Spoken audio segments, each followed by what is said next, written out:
Fala galera do terceiro ano, beleza? Sou o professor Marcos Henrique, professor de História.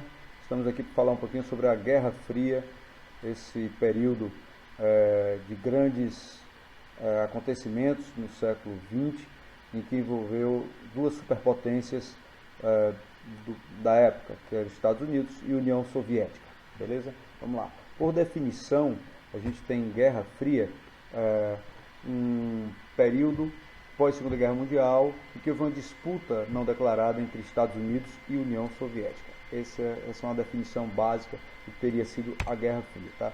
Os Estados Unidos vai ter um controle maior sobre o mundo ocidental, o Oeste, uma prática neoliberal e não intervencionista. Aí, quando a gente fala em não intervencionismo, falamos em não intervencionismo, é bom lembrarmos do neoliberalismo, que está relacionado ao não intervencionismo, tá, ok? A ideia neoliberal é a não intervenção do Estado na economia, e aí já tinha uma tendência globalizante dentro de uma perspectiva capitalista, tá? Apoio militar e econômico aos exércitos dos países que lutavam contra o comunismo, e botei aqui algumas imagens mostrando aqui a ideia do bem-estar social, do capitalismo e tal, a ideia do consumo e tudo mais, tá? Por outro lado, a União Soviética, o RSS, exercia maior controle sobre o mundo oriental, o leste europeu, sobretudo o leste europeu, controle maior do Estado e exaltação da personalidade política. A política era chamada de política intervencionista ou estatizante, onde todos os setores produtivos da União Soviética pertenciam ao governo. E outro detalhe, a economia era planificada, ou pelo menos em tese deveria ser. A economia planificada, onde não encontraríamos distância entre ricos e pobres. De fato, isso não aconteceu. Bom, o apoio militar e econômico aos países que lutavam contra o capitalismo ou que desejavam se tornar socialistas. Aí eu coloquei Cuba, Coreia do Norte, Vietnã, entre outros, tá? A Nicarágua, vários outros países, tá bom? E essa é a questão principal que vai caracterizar essa Guerra Fria, vai ser a política internacional desenvolvida por essas duas superpotências. Os Estados Unidos vai se lançar à frente com a chamada doutrina Truman, o plano de organizar a economia da Europa, do mundo capitalista europeu pós-Segunda Guerra Mundial, e a União Soviética com o Comecon e o Comiform, que são duas políticas também parecidas com a doutrina Truman e Plano Marshall, só que para auxiliar os países socialistas para que eles pudessem prosperar diante do crescimento do capitalismo. Tá? O objetivo era claro, os Estados Unidos defendiam as ideias capitalistas e a União Soviética as ideias socialistas. E uma potência tentava influenciar o maior número de países possível, tentando impor àqueles países a sua ideologia político-partidária, obviamente política econômica. Obviamente existiram países que tentaram trilhar o caminho do meio, por isso mesmo foram chamados terceiro mundo. Primeiro mundo seria os Estados Unidos, segundo mundo a União Soviética, a economia planificada, e o terceiro mundo os países que não se alinharam à União Soviética nem aos Estados Unidos. A gente encontra aí alguns países da América Latina, mas principalmente África e Ásia dentro desse contexto, tá ok? Para frente. A formação das alianças militares dentro da Guerra Fria ocorreu a tão famosa corrida armamentista, e para poder fazer valer a força de cada potência, surgiram organizações militares ou alianças militares entre vários países. No caso do bloco capitalista, liderado pelos Estados Unidos, surgiu a OTAN, a Organização do Tratado do Atlântico Norte. Essa era uma organização militar que estaria constantemente preparada para enfrentar países que quisessem se levantar contra o capitalismo. Da mesma forma, a União Soviética desenvolveu o Pacto de Varsóvia para impor nos países onde existia ameaça capitalista, eles atuarem e impedir essa ameaça capitalista. Tá? Aqui eu coloquei aqui essa tela aqui sobre a divisão da Alemanha, porque após a Segunda Guerra Mundial, os 4 países considerados vencedores, que eram os líderes dos países aliados, França, Inglaterra, Estados Unidos e União Soviética, que lutaram juntos na Segunda Guerra Mundial, partilharam a Alemanha, considerada culpada da Segunda Guerra Mundial, da mesma forma que foi considerada culpada da Primeira Guerra Mundial. Beleza? E aí, pelo mapazinho aqui, vocês percebem que a União Soviética ficou com uma área bem extensa. As outras 3 áreas eram de domínio capitalista da França, Inglaterra e Estados Unidos. Porém, os Estados Unidos influenciavam essas outras 2 áreas por um motivo muito simples, porque França e Inglaterra, por serem países europeus, estavam arrasados devido ao término da Segunda Guerra Mundial ter sido extremamente...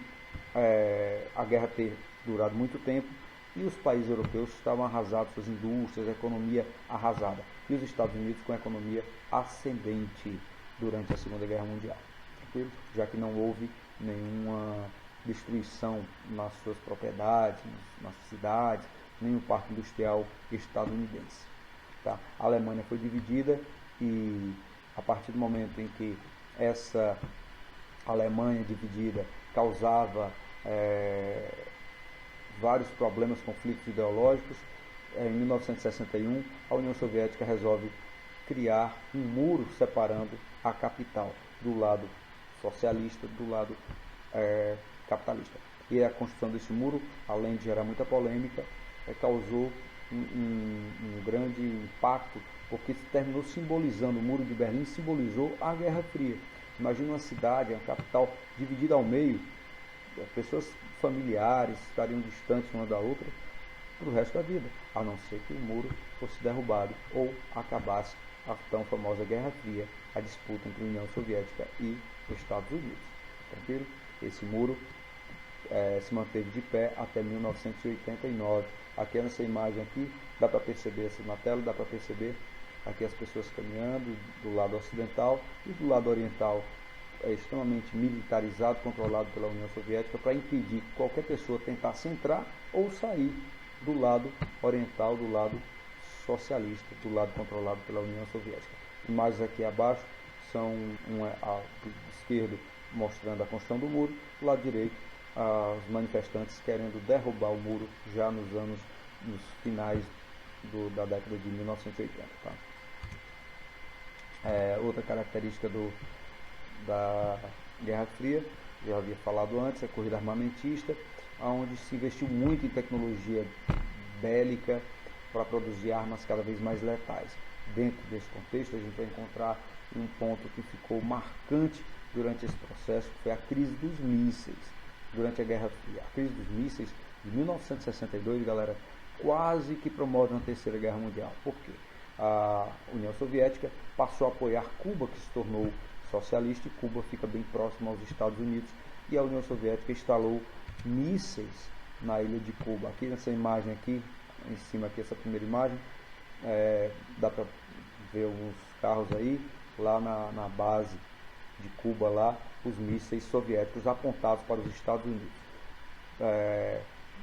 A ONU, os outros países do mundo todos se mobilizaram para evitar que ocorresse uma catástrofe mundial. E aí nós temos abaixo aqui a foto do presidente da União Soviética, Nikita Khrushchev, e ao lado dele o presidente Kennedy, JFK, alinhando e conversando e tornando possível uma coexistência pacífica entre União Soviética e Estados Unidos a partir dessa crise dos mísseis, beleza?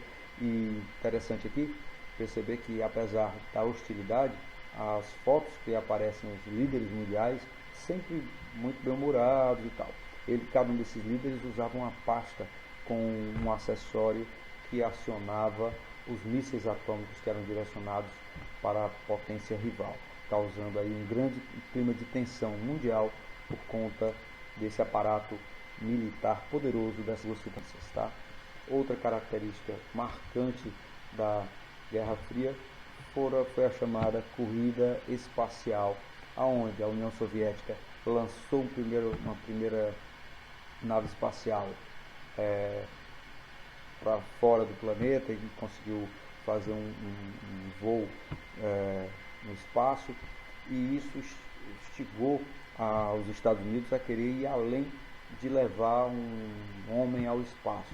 Levou o homem à Lua. Então o primeiro homem a ir ao espaço foi um soviético, mas o primeiro homem a pisar a Lua foi um estadunidense, mostrando aí a disputa e o desejo e a vontade desses países aí, dessas superpotências, mostrarem para o mundo que eles eram mais desenvolvidos e possuíam mais tecnologia.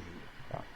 É importante também falar sobre a Guerra Fria, que durante esse período ocorreram muitos conflitos no Oriente Médio, sobretudo por conta, não apenas no Oriente Médio, mas no Oriente Médio e na Ásia, influenciados pela Guerra Fria. Aí a gente vai encontrar a Guerra do Vietnã, a Guerra da Coreia, tá? Essas guerras aí se iniciaram a partir da disputa territorial de grupos que desejavam implantar o capitalismo e outros que desejavam a permanência do socialismo ou vice-versa. Então era um campo fértil ali para a atuação tanto dos Estados Unidos como da União Soviética dentro da perspectiva do apoio, uma vez que a União Soviética e Estados Unidos, apesar de rivalizarem, eles não estavam declaradamente em guerra, portanto eles apoiavam esses conflitos. Uma das guerras marcantes foi a Guerra do Vietnã, em que os Estados Unidos insistentemente entrou numa guerra que, para os estadunidenses, eles foram vitoriosos, mas para o restante do mundo eles perderam, porque o Vietnã tinha uma disputa interna entre grupos que desejavam implantar o comunismo lá no Vietnã e grupos que desejavam manter o capitalismo no Vietnã, e esses grupos eram apoiados pelos Estados Unidos e União Soviética, e os Vietcongs terminaram expulsando os Estados Unidos de lá. Os Estados Unidos não conseguiram derrotar os Vietcongs, e com isso os Estados Unidos deram uma derrota tremenda. Então esses conflitos todos permearam esse período da Guerra Fria, apesar de não ter ocorrido confronto direto entre União Soviética e Estados Unidos. Sempre acontecia os conflitos de forma, a gente historicamente chamamos de conflitos regionais com influência das superpotências, tá? E isso está também lá no Enem. Olha só, o fim da Guerra Fria se dá no final dos meados dos anos 80, quando o presidente da União Soviética, na época Mikhail Gorbachev, desenvolve duas políticas extremamente importantes para o fim da União Soviética e o fim da Guerra Fria. O fim da Guerra Fria coincide com o fim da União Soviética. Tá? Ele, presidente soviético, tem essa foto aqui, o presidente soviético é esse careca aqui, e o outro lá é o presidente Ronald Reagan. Mikhail Gorbachev, presidente soviético, ele desenvolve a perestroika, que é um modelo de desenvolvimento econômico, de abertura para a economia soviética, ou seja, uma abertura econômica ao capitalismo. E a glasnost é a abertura política dentro da União Soviética, permitindo que surjam novos partidos, inclusive partidos que defendem a democracia e o capitalismo. Com isso, em 1989, a União Soviética já não conseguia segurar as ondas revolucionárias e desejosas do fim da União das Repúblicas Socialistas Soviéticas. E em 1991, a União Soviética se desfaz. Lembrando que a União Soviética era a Rússia, juntamente com outras nações, outros países associados. União das Repúblicas Socialistas Soviéticas. Várias dessas repúblicas desejavam se libertar do domínio russo, faziam algumas décadas. E naquele momento, nos anos 80, encontraram o ponto ali necessário para conseguir romper com a União Soviética, já que a União Soviética também estava vivenciando uma crise tecnológica, econômica e tal. Então, nesse momento, no final dos anos 80, a União Soviética perde tanto a sua força que várias repúblicas socialistas se tornam independentes da União Soviética, fragilizando ainda mais a União Soviética. Em 1991, acaba de vez a União Soviética, surgindo várias repúblicas em torno da União Soviética. O leste europeu ali se divide em várias repúblicas e acaba a Guerra Fria, que é o tema da nossa aula de hoje. Beleza, galera? Um forte abraço a todos vocês. Leiam o material do site, se preparem, porque o Enem vai acontecer e vocês vão se dar super bem. Forte abraço a todos. Até o nosso próximo encontro. Valeu, galera. Fui. Tchau. Valeu.